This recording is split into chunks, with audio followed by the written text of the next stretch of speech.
গ্যাসের সিলিন্ডারে গ্যাসের বদলে মিলছে জল। রান্নার কাজে ব্যবহৃত 14 কেজির এলপিজি সিলিন্ডারে গ্যাসের বদলে মিলছে জল। রাজগঞ্জের সন্ন্যাসীকাটা জমিদার পাড়ায় গ্যাস সিলিন্ডার নিয়ে চাঞ্চল্যকর অভিযোগ। আমার গ্যাস তো আর 3 দিনে শেষ হবে না।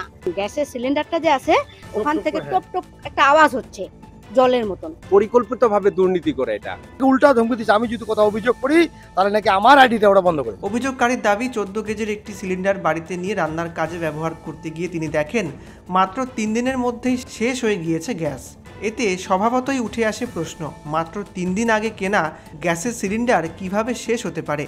জমিদার পাড়ার বাসিন্দা খুরশিদ আলমের বিস্ফোরক অভিযোগ। এ বিষয়ে যখন তিনি গ্যাস ডিস্ট্রিবিউটর এবং মালিকের কাছে অভিযোগ জানান তখন কোনো সাহায্য পাননি বলে তার অভিযোগ। উল্টে ডিস্ট্রিবিউটর তাকে হুমকি দেয় বেশি বাড়াবাড়ি করলে গ্যাসের আইডি বাতিল করে দেওয়া হবে। যদিও আমাদের পক্ষ থেকে গ্যাস কর্তৃপক্ষের সঙ্গে যোগাযোগ করা হলে তারা এই বিষয় নিয়ে কোনো মন্তব্য করতে চাননি। অন্যদিকে সন্ন্যাসীকাটা অঞ্চলের পঞ্চায়েতের এক সদস্য জানিয়েছেন এই ধরনের জালিয়াতি থেকে সাধারণ গ্রাহকদের বাঁচাতে প্রশাসনকেই অবিলম্বে দ্রুত ব্যবস্থা গ্রহণ করতে হবে।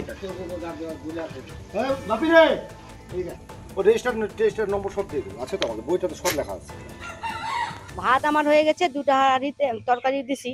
তরকারি দেওয়ার পর দেখতেছি গ্যাসটা কমে আসতেছে। তা আমি ভাবছি 2-3 দিন তো হলোই, 3 দিন হলো গ্যাস ভরানো, এত তাড়াতাড়ি তো শেষ হবে না। গ্যাসের সিলিন্ডারটা যে আছে ওখান থেকে টপ টপ একটা আওয়াজ হচ্ছে, গ্যাসের মধ্যে জল আছে। তারপরে আমার বাড়ির দেওর আসলো, ও দেখলো, দেখে ঝাঁকাঝাঁকি করলো, করে দেখতেছে না জল আছে।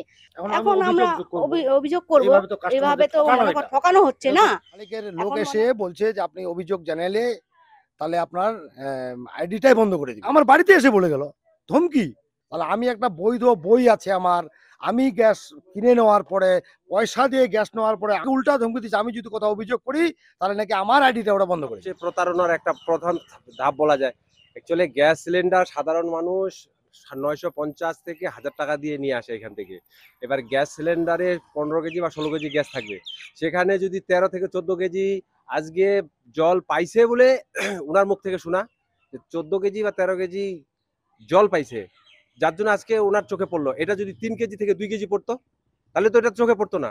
এইসব জালিয়াতি থেকে শুধু আপনার সিসিআর না, আরো যতগুলো চ্যানেল আছে সব চ্যানেলগুলো ছেড়ে দাও, অন্তত গ্রাহকরা যাতে সচেতন ভাবে জানতে পারে যে হ্যাঁ এখানে আমরা গ্যাস থেকে গ্যাস নিয়েছি। নেক্সট টাইম যদি আমরা ধরো 2 কেজি বা 3 কেজি গ্যাসের সিলিন্ডারে জল থাকলো, কি করে জানবো আমরা যে ওখানে 2 কেজি জল আছে? অতএব যাতে গ্রাহকরা সচেতন, গ্রাহকরা যাতে টোটাল জলের পরিবর্তে গ্যাস পায় সেই দিকটাই আমরা পরিকল্পিতভাবে দুর্নীতি করে এটা সাধারণ মানুষের থেকে কিভাবে টাকা নিয়ে টাকার একটা মুনাফা করা যায়, এটাই হচ্ছে গ্যাসের যারা গ্যাসের কাজ করে তাদের একটাই, বিশেষ করে প্ল্যান থেকে যারা করে। মালিকের তো এটা জানা উচিত যে আমাদের জল যাচ্ছে, তাহলে চেকিং করা উচিত। নেক্সট টাইম আজকে এখানে 12-13 কেজি জল গেছে মানলাম আমি, এর পরবর্তীতে যদি 2 কেজি গ্যাস যায় আর বাকিটা 13 কেজি গ্যাস 3 কেজি জল, তখন কি হবে? গ্রাহক তো বুঝতে পারবে না।